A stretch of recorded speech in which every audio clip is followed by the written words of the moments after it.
Hi there, Epidemics. Hope everybody's doing well today. Our Zoom starter image today is an image taken during a moose survey in Katmai National Park in Alaska. Did anybody spot the moose? Is it that black dot like right in the middle? It's that black dot right in the middle, right there. Yeah. All right. So I want to remind you guys, your first essay is due tomorrow. You only have to pick one of the topics listed in the prompt and write on that particular topic, whatever topic you prefer.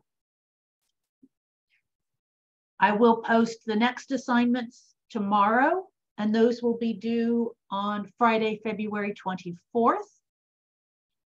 I want to remind you guys that your project requests are going to be due on March 3rd, which is only 2 weeks from tomorrow. So if you haven't yet, go into Blackboard and submit your request for a topic and how you want to present the information you've researched. There's a whole module on advice for how to do the project and suggested types of websites and that sort of stuff.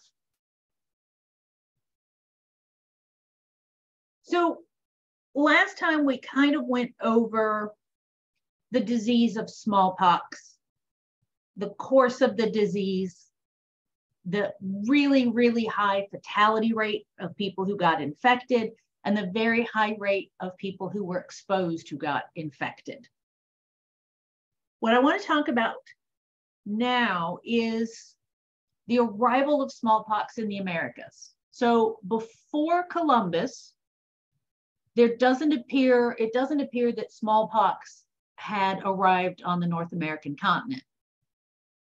Hopefully, you know that Columbus was not the first European to arrive in the New World.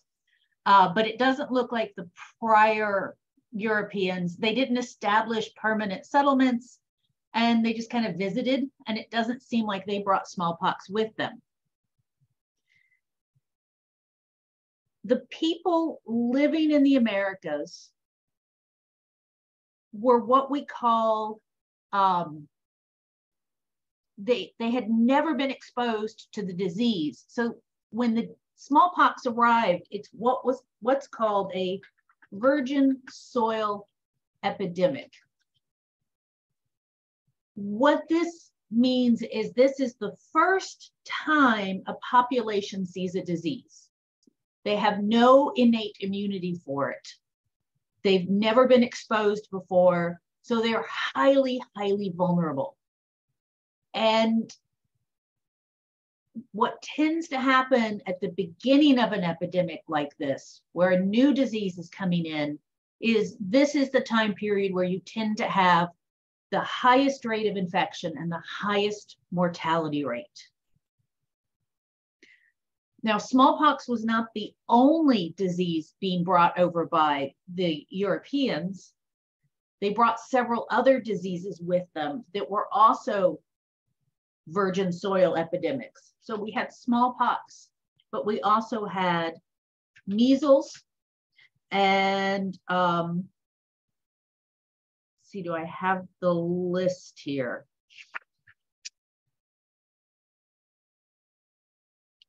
Whooping cough and don't seem to have it written down here. I think it was typhoid, but I don't have it written in my notes. So there were several of these diseases that showed up. It is estimated that within a few years of the Europeans arriving, the Native American population fell by 90%.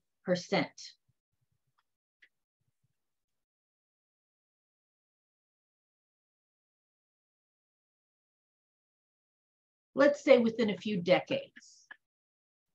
because it takes time to spread over the huge distance of the North and South American continent. So I'm going to give you a couple of examples of what was going on. And I'm going to start by talking about the Aztec Empire. The Spanish invader Cortez in 1521 took about 1,000 men down to the Aztec, the capital of the Aztec Empire. The idea being they were going to take over the Aztec Empire and, let's be honest, probably enslave the Aztec people. Well, he got his ass kicked. The Aztec society at this time period was between 16 and 25 million people, and he took 1,000 soldiers against them. So he fled. And he realized that they weren't following him. He thought he was going to have to go all the way back to the coast, get in his boat, and leave so that they didn't come and slaughter him and his troops. But they didn't follow him. So he went back, and he found that the city was absolutely destroyed. The natives were vulnerable.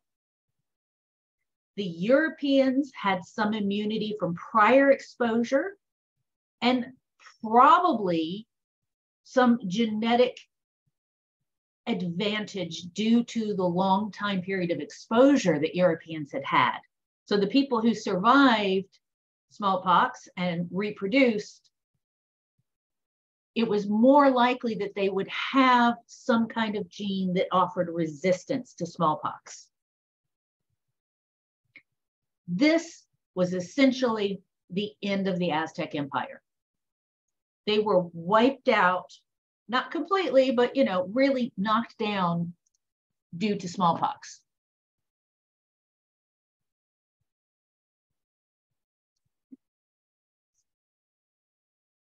There was a similar story with the Mayan and Incan empires.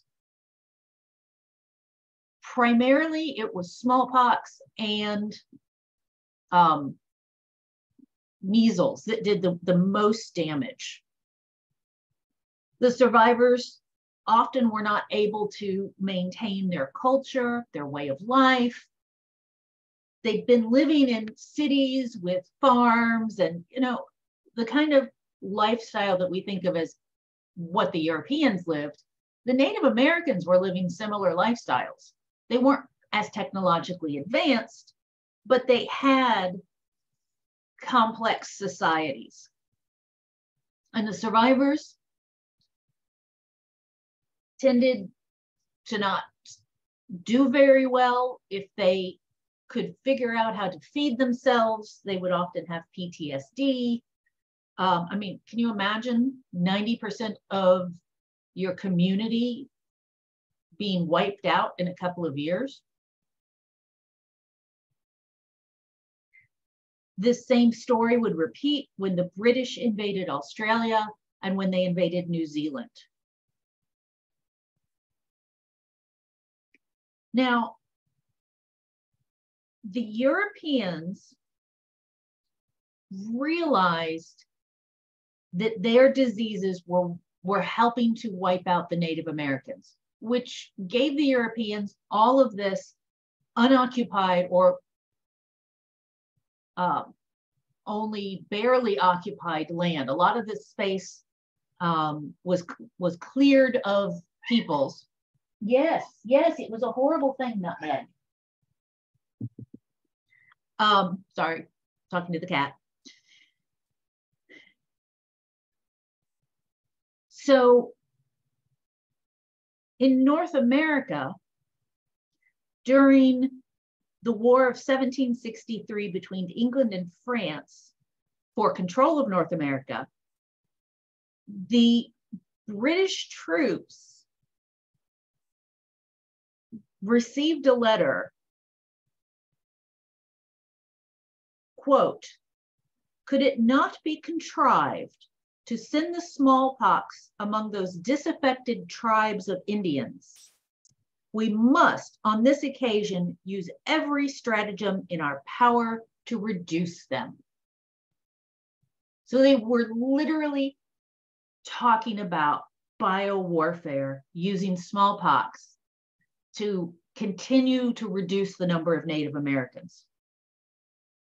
There was a return letter from the ranking British officer in what's now North America, who said, quote, "I will try to inoculate the Indians with some blankets that may fall into their hands and take care not to get the disease myself." Now, we don't know if the British did actually give smallpox blankets to the Native Americans, but they were at least talking about it.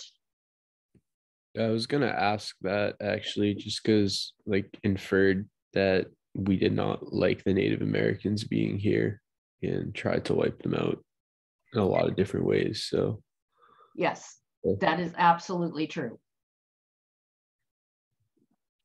And the Europeans did a pretty good job.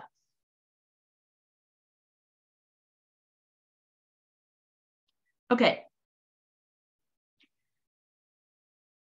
Going back to the time when Columbus arrived on the island of Hispaniola, which is in the Caribbean, 1492, he arrived to find healthy, friendly natives. These people were in good shape.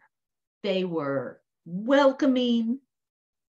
Columbus suspected that they had a secret supply of gold. So he decided that to get this gold, he was going to enslave them.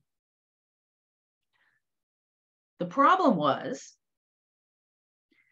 he brought smallpox.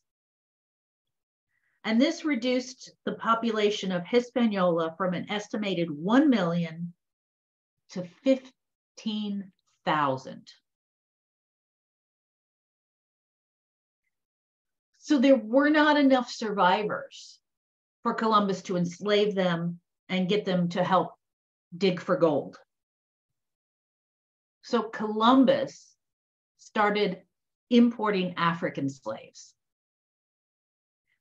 So the Africans were used as slaves in Europe at this point, but this was the beginning of the transatlantic African slave trade. He chose Africans because availability, but also because they had already been exposed to smallpox.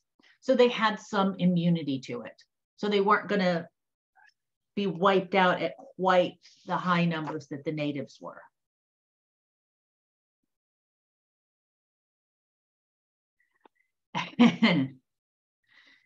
I've got a quick question. Yes. So the smallpox blanket, I guess, idea, because we don't know if it actually happened. I was looking that up. A lot of people seem to have conflicting viewpoints on that. It says that it would happen from 1763 to 1764. That would be the right time period, based on the dates of the letters I read quotes to you about. Okay, but I looked up something a little bit similar. It says that germ theory wasn't until about 1850. Yes, yes. So you are correct about germ theory. It had not been developed yet. This does not mean that the people before germ theory did not understand contagion.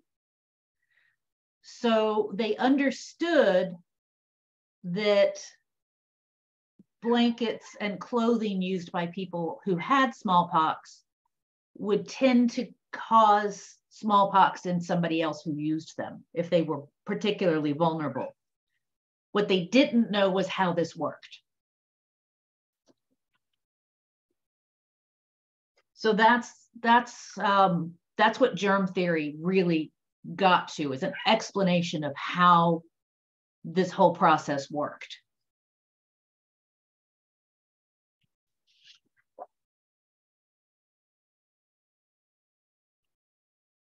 Okay.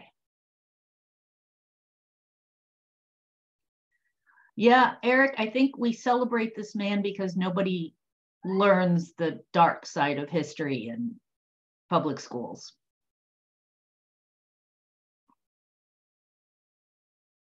All right, so we kind of talked about this one a little bit. With a community that is been highly exposed to a disease, a significant portion of the population is immune. We can do this artificially with vaccines. And so we can end up with, I think I drew you a picture with what, hearts and diamonds or something. If everybody is susceptible, so the situation with the Native Americans when the Europeans invaded, bringing just a couple of people who are contagious can spread that disease to the majority of that community. If the community has some resistance, either by prior exposure or by vaccination, it's much harder for that contagion to spread because it's less likely that the contagious people will bump into vulnerable people. The vulnerable people will be kind of protected. And this is called herd immunity.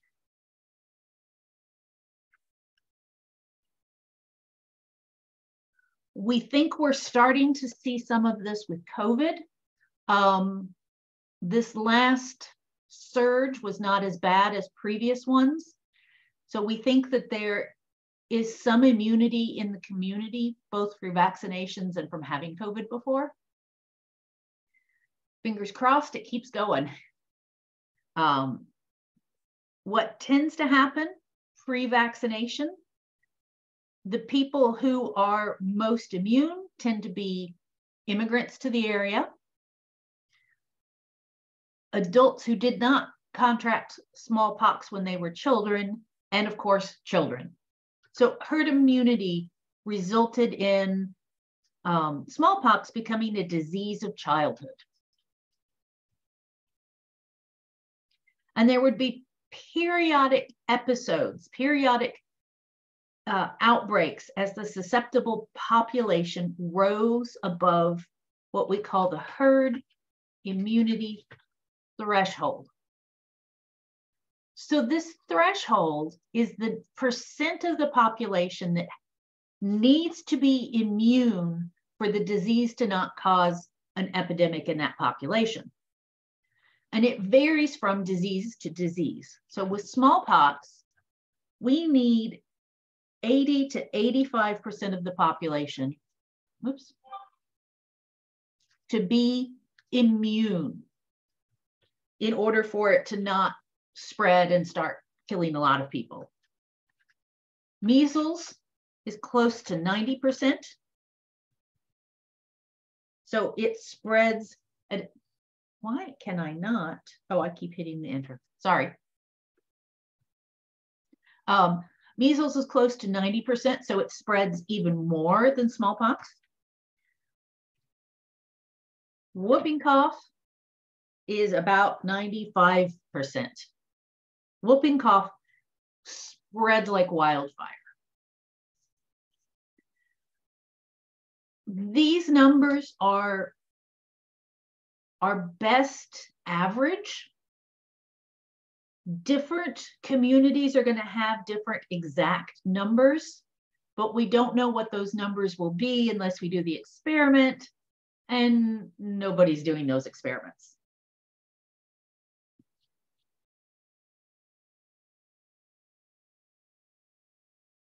Okay.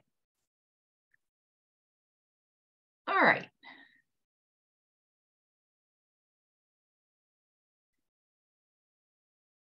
This sassy lady was Lady Mary Wortley Montagu. She was a British lady, so she actually had the title. And she and her husband went to the Ottoman Empire. which specifically they were in an area that is now known as Turkey. Turkey is kind of at the junction between Europe, Africa, and Asia. So there's a lot of trade in this area. So we would get locals, we would get people from Africa, we would get people from Asia, we get people from India, as well as Europe. So at this time, where's my date? This was in the 1700s. Lady Montagu and her husband went to this area and discovered that the locals, as well as people coming from Asia, India, and Africa, were using something called variolation. And variolation helped to reduce the risk of getting smallpox. Even if you got smallpox, it would be a milder case. So it was kind of a precursor to vaccination. What they would do is they would find somebody who had a mild case of smallpox, and they would collect the scabs. Then they would powder the scabs up, scratch the skin of a healthy recipient, and put the powdered scab into the wound. So they were deliberately exposing them to smallpox virus from somebody who had a mild case. Now, smallpox normally spreads respiratory. So when you spread it through the skin instead of through the respiratory tract, the mortality rate was significantly lower and the disease was milder. So disease from variolation, milder, and the mortality was only 1 to 2%, which is a hell of a lot lower than 30% from getting smallpox. Lady Montagu was clever. She saw what these people were doing and she had her children variolated. Then she and her husband went back to Europe and she conducted experiments. Now, here's where she's not as brilliant and amazing and impressive because she conducted experiments on prisoners and orphans. Basically, she forcibly variolated them and then exposed them to smallpox. Not the best ethical decision, but that was kind of standard for the time period. Her high social standing helped convince other wealthy families and members of the royal family to variolate their children. And then this helped it to spread among the common people, because if it's good enough for royalty, it's good enough for my kid. And it became very widespread throughout Europe. There was a risk, if you were variolated, that you could spread the disease to someone who was susceptible. So a lot of communities would have people stay in a hospital or at home while they had the milder disease that you get from variolation to prevent a major outbreak.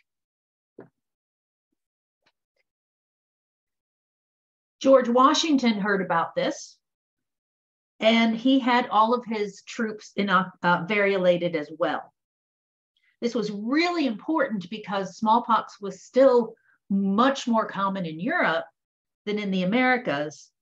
So the American troops were less likely to have either survived smallpox in childhood or been variolated when compared to the European troops. It is likely that if the US, what became the US Army, had not variolated the troops, they would result in losses significant enough that the US would have lost the War of Independence. That's a guess, but it's a good guess.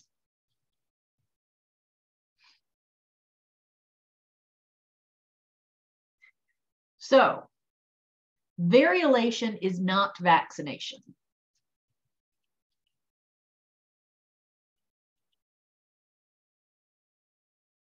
But it is a precursor. So I want to talk now about the vaccine, because the vaccine for smallpox was the first vaccine ever developed. So it was known that people who milked cows and got a disease called cowpox did not get smallpox.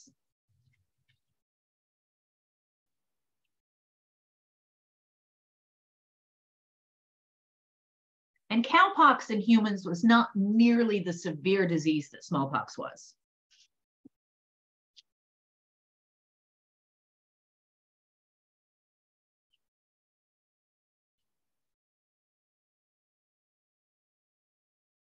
In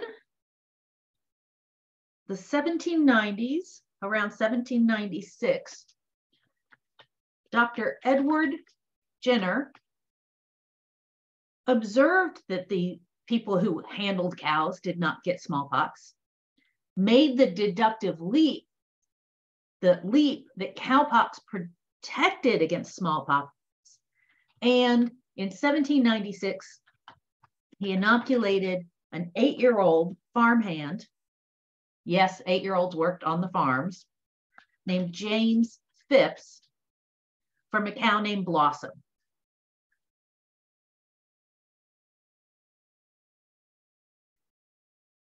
This is Blossom's hide. It is still on display in England. So, okay, this is good. We're deliberately infecting the kid with cowpox. This device here on the right-hand side, this is what was used for the early inoculations with cowpox. So it wasn't quite the needles that we think of today, but it did the same sort of job. So after inoculating Phipps, Jenner exposed Phipps, deliberately exposed him to smallpox. Again, this is something that we would consider highly unethical. I seriously doubt Phipps' parents would have approved of the situation, but James Phipps did not get smallpox. So this supported Jenner's idea that we could infect people with one disease to prevent another disease. And so this is what is different than variolation.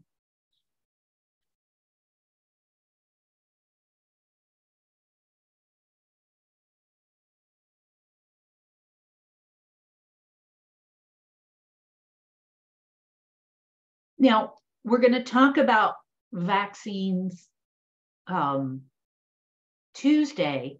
We're going to see that we still do some like this where we use one disease to prevent another, but we've advanced beyond that part, and we've got other ways of creating these vaccines. The term vaccine was named after the development process. Vacca is Latin for cow. Now, Jenner was being very forward-thinking. He said, my discovery has the potential to rid the human race of this most dreadful scourge of a disease.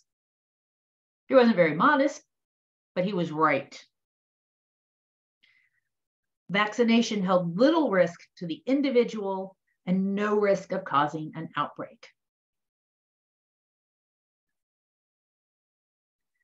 Now, given how severe smallpox was and the high mortality rate, you would think people would be, turning cartwheels in the streets, lining up to get the vaccine. But the earliest anti-vax movement began almost immediately. And this early anti-vaccination movement had several groups who were opposing the vaccination problem or vaccination plans. There were libertarians back then, just like there are now, and those opposed government powers being used to force people to get vaccinated. There were religious extremists who were opposed to vaccination because it was unnatural and a violation of God's plans. Still, other people believed that being infected by cowpox would cause them to grow cow parts.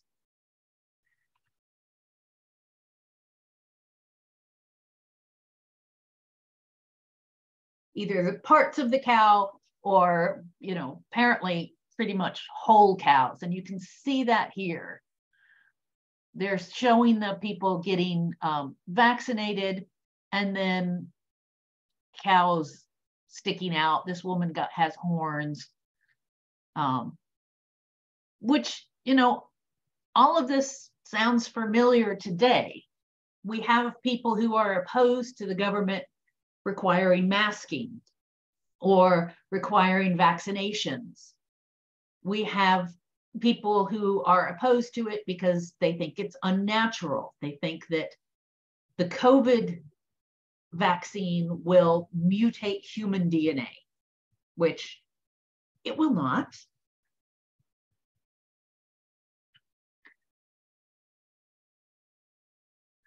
So we've had anti-vax movements basically since we've had vaccines. Now, most people did want the smallpox vaccine. They wanted to get cowpox because we've heard about how horrible the disease is. I've talked about that. The problem with vaccinating with cowpox is that cowpox does not stay viable for long periods of time outside of the cow. And like smallpox, once a cow had cowpox, they would never get it again. So if a community said, we want to vaccinate our community, they needed a fresh source of cowpox. Within Europe, generally how this was done was people would infect a calf, a baby cow, and walk it to the town and then get the material, the scab material off of the calf to make cowpox vaccine in that town. People could also be used to pass cowpox to other people. Doctors would open the sores of somebody with cowpox, soak a thread in the fluid inside the sore, inside the pox, let the thread dry and carry it to the next town. Then they would soak the thread and use that solution to vaccinate others. So the thread thing did not always work. It wasn't great. It was not a long-term solution, but it could be used over relatively short distances. Neither of these methods would work over long distances. So if we wanted to go from Europe to the Americas and inoculate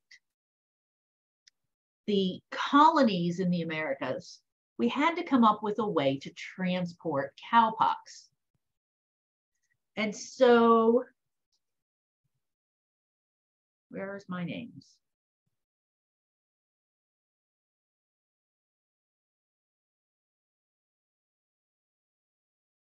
A Dr.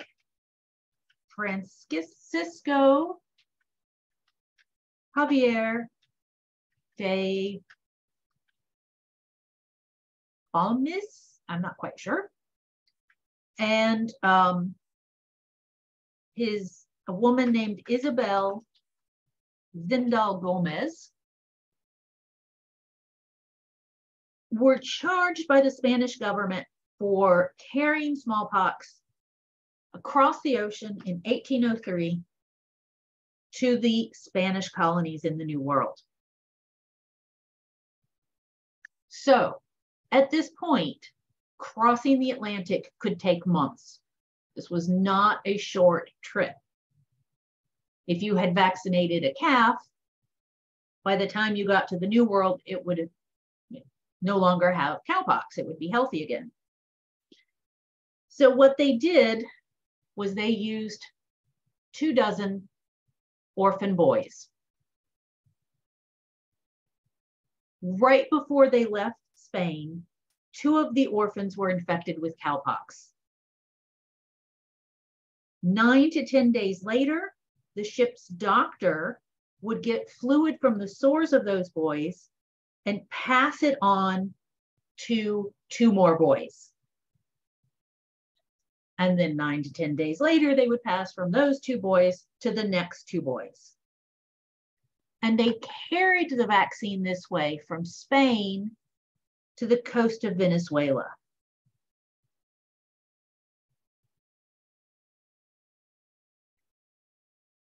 When they arrived, the last 2 boys were the ones who had the cowpox, and they were late in the process of the disease, so they barely got the disease to the New World, but they did get it there. And so they started passing cowpox vaccine, or the smallpox vaccine, which was cowpox, around to the people in Venezuela. And then they continued to use boys to carry cowpox from town to town. The boys that were brought over from Spain were told that you'd have a chance at being adopted, you would be well fed in the New World, you would get an education in the New World, something that they would not get in Spain. I don't know what happened to those boys. I suspect this was that they arrived in the New World and were still orphans and probably did not have free food and education. Regardless, the boys that were used in the New World were not generally orphans. They were generally children whose parents let them travel to the next town, and then they would have the boys come back. That was the general idea there. This technique was incredibly successful, and it was used throughout Central and South America. The team that was in charge of this, Balmis and Gomez,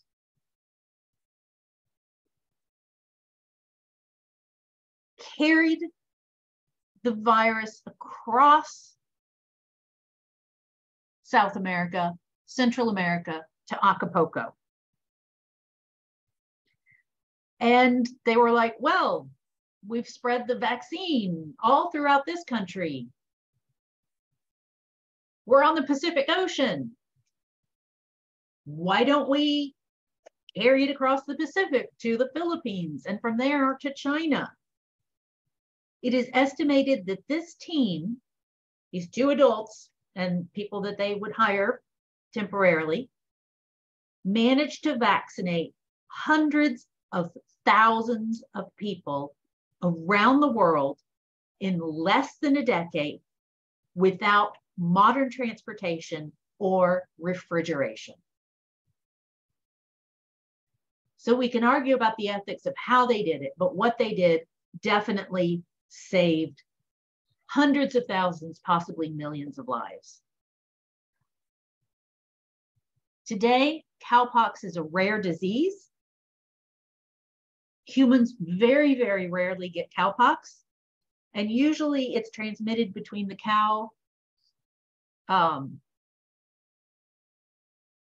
Okay, hang on. It turns out that cowpox also infects small rodents called voles. And so most cases of cowpox today that people get come from cats who have gone out and caught voles. And cats can get the disease and spread cowpox to people.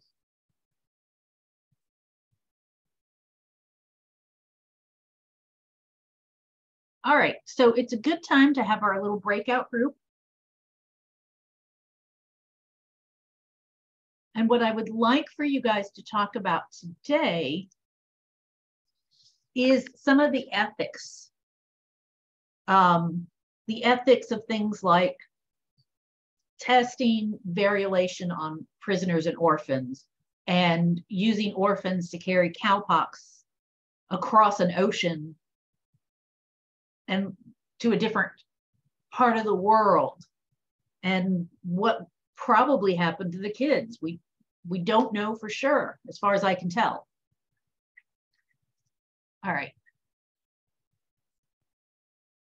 So again, we're going to be in just 2 breakout groups, and we'll have about 5 minutes to have this conversation, and then we'll come back to the main class.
Okay, I'm getting ready to close all of the rooms.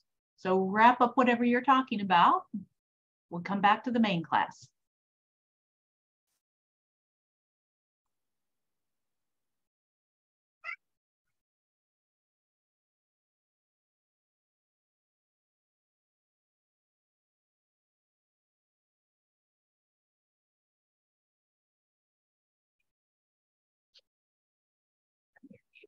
Oh.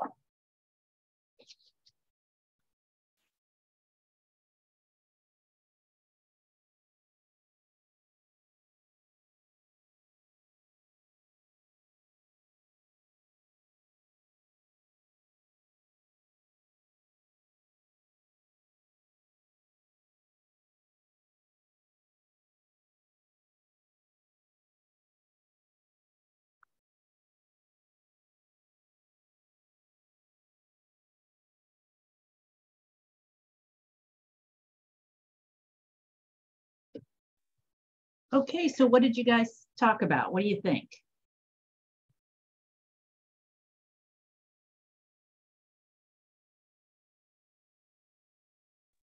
My group was saying we were pretty much against, I mean, it was basically just kidnapping at that point. Yeah, yeah, you're absolutely right. Playing the devil's advocate, how else could they have gotten cowpox to the New World to vaccinate everybody? Maybe they could have taken an infected cow. The cow would have been cured of the disease, or it would have gotten rid of the disease before it arrived. Could you have maybe done like the same thing you did, the same thing they did with the kids, maybe with like cows? Or that's like too much cows. That would be a lot of cows, but yeah, I mean, ethically speaking, that would be a better way to do it. Yeah. Yeah.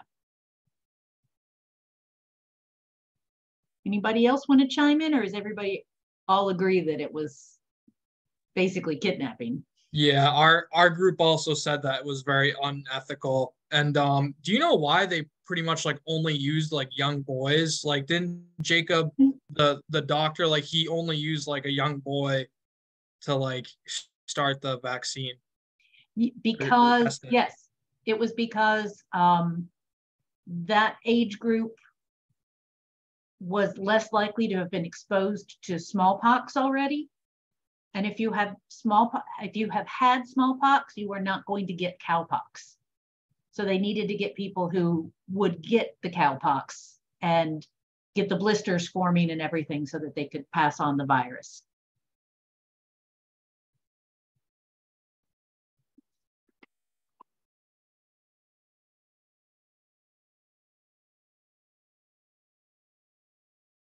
Okay, good.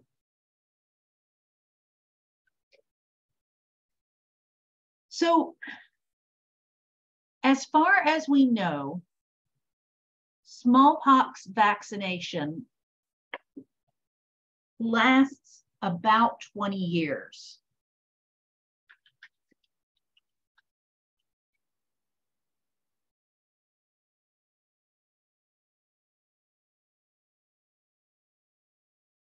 But we don't have great data on this. Nobody was really looking at it during the time period where we were vaccinating people, but smallpox still existed. So eradication was a slow worldwide process. You can see that these Scandinavian countries up here, they eradicated smallpox before 1900. And then we see a few countries like Australia, New Zealand, Madagascar, a couple of places in Europe in the early part of the 20th century, the 1900s, 1910s. Moving forward, the US, the last case, I think that's the 1940s. These colors are a little close to tell. Russia, Mongolia, Eastern Europe in the 1930s. And then, of course, the global South tended to be the last kinds of places where we were able to eradicate smallpox. And actually, I called this Mongolia. This is Mongolia. We don't have data from some places. So I want to talk about some of the later places, later in time eradication efforts and some of the particular challenges that occurred. So in the 1950s, the Pan American Health Organization, that just means, theoretically, it means all of the Americas, but it tends to mean Central America and South America. They decided to start to eradicate smallpox.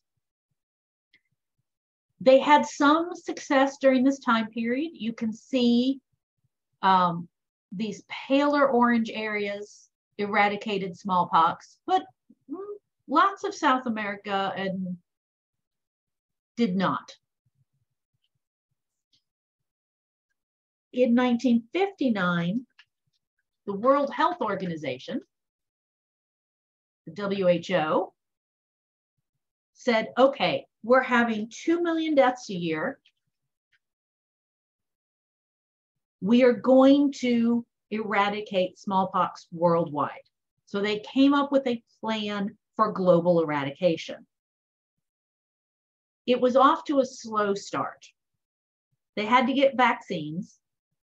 And so at this time period, Russia and some of these other countries in Eastern Europe and kind of in the north of the Middle East here, these were all the Soviet Union.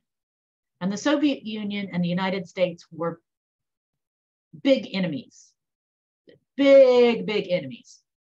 And so the Soviet Union says, we're going to donate a bunch of vaccines to this effort.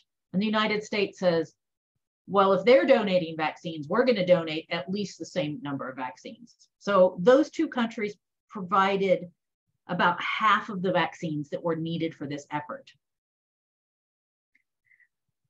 And now I'm going to talk about some specific locations and specific problems. So Brazil. This big red country right here is Brazil. I put a big star on it so you can see it. One of the, hey, stop it. Let go. Sorry, cat's trying to bite me. He's been a brat this morning. I'm not sure what's going on with him. Anyway, Brazil. The big problem with Brazil is there were lots of uncontacted tribes. So the Amazon is heavily forested, very wet. It's a very hard area to travel through. And even today in the Amazon, there are uncontacted tribes. So there are communities of people who are living there who have no contact with the outside world, or at least no regular contact with the outside world. And so what do we do with these uncontacted tribes? We don't know if they're getting smallpox. We don't know how to vaccinate them. And there was also some corruption. So the vaccination teams would provide false reports of how many people they were vaccinating. So they would go out and they would vaccinate a community and they would claim they'd vaccinated, 4 or 5 communities. And the vaccine quality in Brazil was low. Not a lot of refrigeration. At this point, we had a vaccine that we could refrigerate, but if you don't have widespread electricity, it's hard to transport a vaccine maintained in the cold areas, maintained in the cold. Whew, tripping over my tongue here for a sec. So Brazil was one of the later countries to be declared smallpox free, and that was in the 1970s.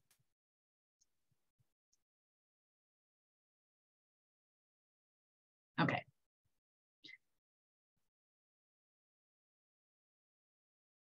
So because vaccines were limited, it was decided that rather than try and vaccinate everybody, we were going to do a couple of things. So we're still talking about Brazil, but this technique was used worldwide. There began to be a reward for notifying the health department of cases.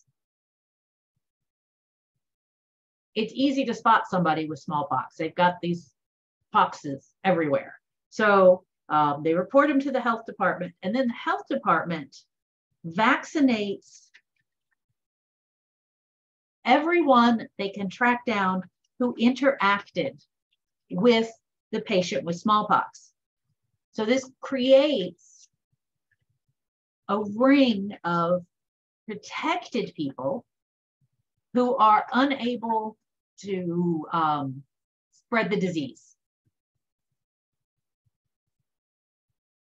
This is called surveillance containment.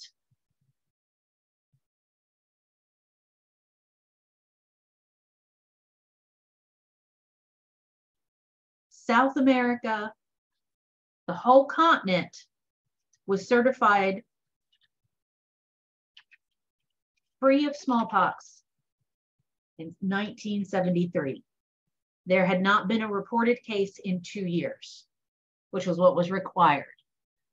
So North America had been cleared of smallpox before this, but when we get South America, now we've got all of the so-called New World vaccinated and smallpox free.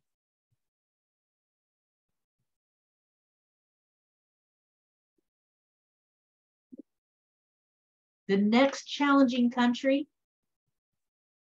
Zaire, which is right here in the center of the continent of Africa. Zaire was largely corruption. Zaire is now known as the Democratic Republic of the Congo. Prior to being called Zaire, it was called the Congo. But during this time period, during the 1960s and 70s, it was Zaire. They would issue certificates of vaccination, which costs money, and it slows down the whole process. And the government would hold on to the resources being provided by the rest of the world. So the American and Soviet vaccine supplies, funding for all of this, the government would hold on to that until the groups who were actually doing the vaccination process would completely be out of money, to the point where they were laying off their staff. And then the government would say, okay, here, you can have some more money. Well, what happens when you get laid off? Everybody goes looking for a new job. And so you would have to hire new people and train new people. So that caused a real slowdown in the process.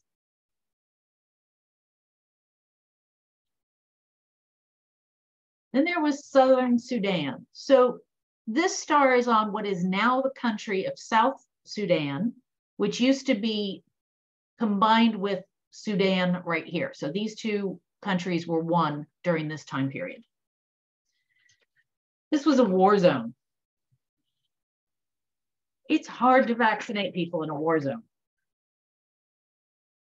The rebel forces in what is now South Sudan were called Anyana resistance movement.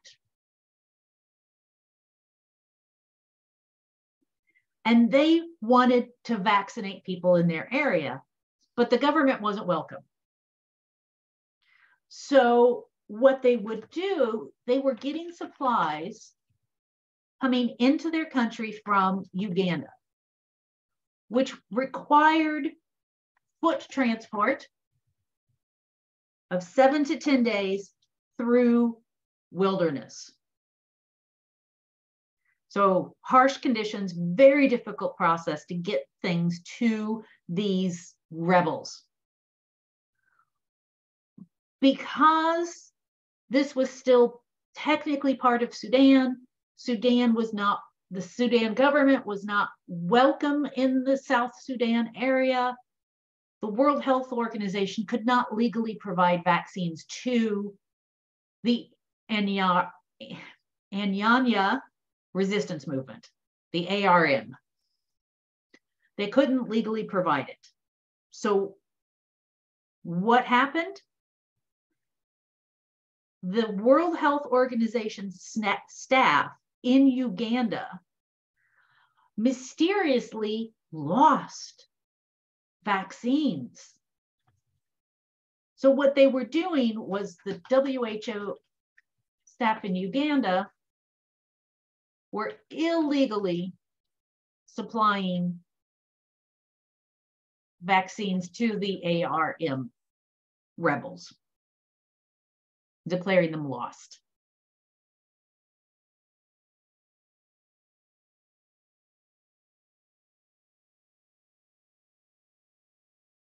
Now, one of the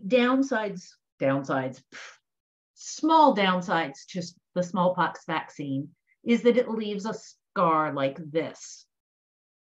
So you can see these scars on older people and some military veterans, because we do still sometimes inoculate troops for smallpox.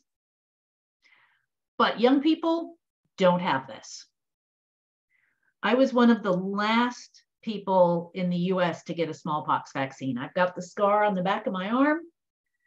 My husband, who is 2 years older than me, does not have that. He did not get vaccinated for smallpox. The last naturally occurring case of smallpox was in 1977. It was not this woman.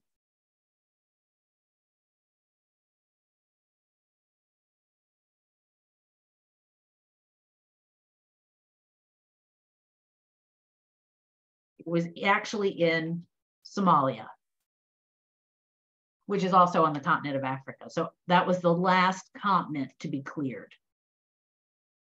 The World Health Organization rushed in, vaccinated everybody in contact with the person who got the last naturally occurring case, stopped that potential outbreak. And the world, 2 years later in 1979, it was declared the world was free of smallpox. Now, you may notice that I said the last naturally occurring case. Unfortunately, there was one other case, or well, a handful of cases. In 1978, the woman pictured here, a photographer named Janet Parker, was at the University of Birmingham Medical School. This was in the United Kingdom, and she contracted smallpox. Her family and other workers in the building were all quarantined.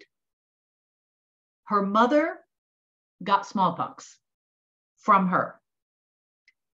Janet Parker was the last person to die of smallpox. Her mother survived. She did not. We think that the problem came from the labs of a guy named Henry Bedson.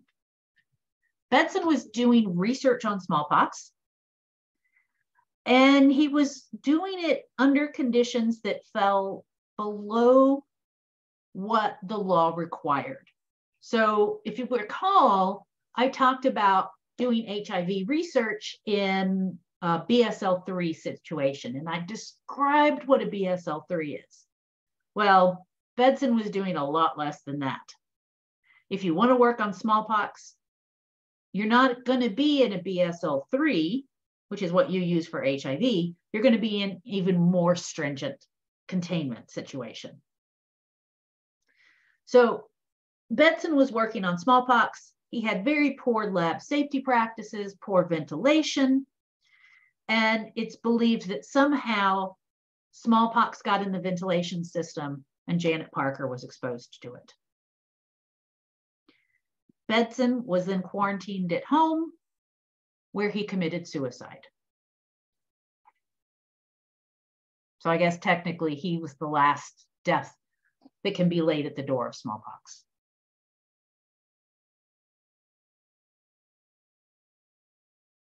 All right. There is only one other disease that we have completely eradicated, and it's a cattle disease called rinderpest.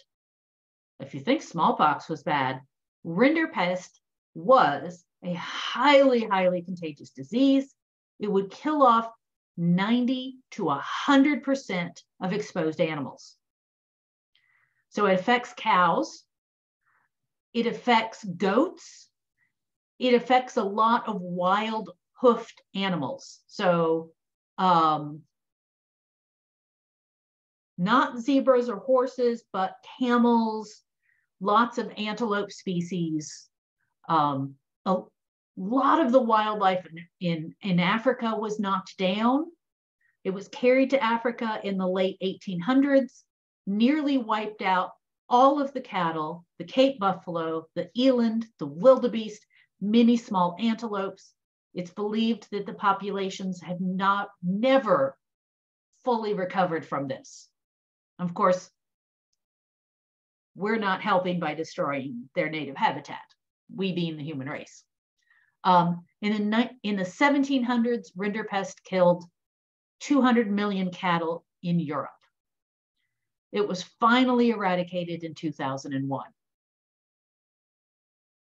We have two other diseases where we're getting so close. Polio. In 2019, there were 176 cases of polio worldwide. These were only found in Pakistan and Afghanistan. In 2020, COVID hit, and all of a sudden, everything kind of blew up in our faces. In 2021, the last year I have a number for, there were 649 cases. So the numbers are going up. And it has spread from Pakistan and Afghanistan, and it showed up last year in a country called Malawi, which is also in Africa. Malawi had been polio-free for 30 years. So not sure if we're going to be able to successfully eradicate it in the near future or not. It was looking so good. The other disease, guinea worm. Guinea worm is a parasite. It causes extreme pain. And in 1986, there were 3.5 million people infected. It was a disease that spread across Africa and across Asia. Guinea worm primarily infects humans, as does polio. That gives us a chance to eradicate it. In 1986, the Carter Center, President Jimmy Carter, set out to eradicate guinea worm. In 2021, there were 14 cases, and it was only found in 5 countries in Africa. I don't have more recent data about guinea worm. Jimmy Carter is in his late 90s, I believe, and he's hoping that he can eradicate, that he and his center can eradicate guinea worm before he passes away. So it's a race. All right.